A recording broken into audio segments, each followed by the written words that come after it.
eh. I mean, we're not talking since Pero nakita ko 2020. kayo nung, di ba nakita kayo sa We haven't seen Viva? each other for the longest time. Since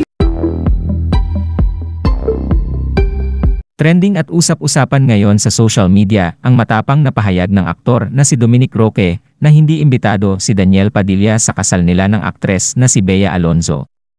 Hanggang ngayon ay hindi pa rin nagkakaayos ang dating magkaibigan na sina Daniel Padilla at Dominic Roque. Yan ang diretsahang kinumpirma ng fiancé ni Bea Alonzo nang makapanayam ng ilang members ng press sa dinaluhan nitong event kamakailan.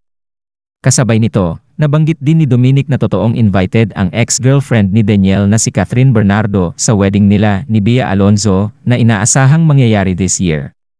May nagtanong kay Dominic kung imbitado ba sina Catherine at Daniel sa kasal nila ni Bea dahil alam naman ng lahat na naging malapit din ang aktor at negosyante noon sa Katniel.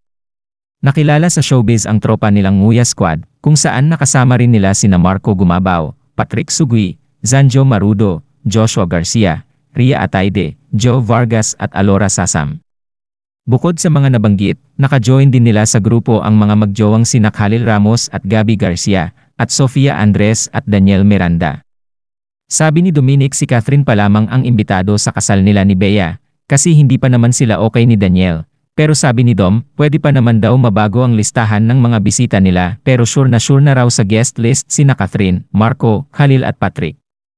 Sinasabing nag-ugat ang alitan nila Dominic at Daniel, nang maging girlfriend ni Dom si Bea Alonzo, pinaasa or ginost daw kasi ni Dom ang kapatid ni Daniel na si Maggie, kasunod nito ang pag-unfollow ng maginang Daniel at Carla Estrada kay Dominic Roque. Dominic, you are close to Katniel. Invited ba sila sa wedding? sikat. Sikat. Kasi mas close ka sa kanya. Kasi hindi man kami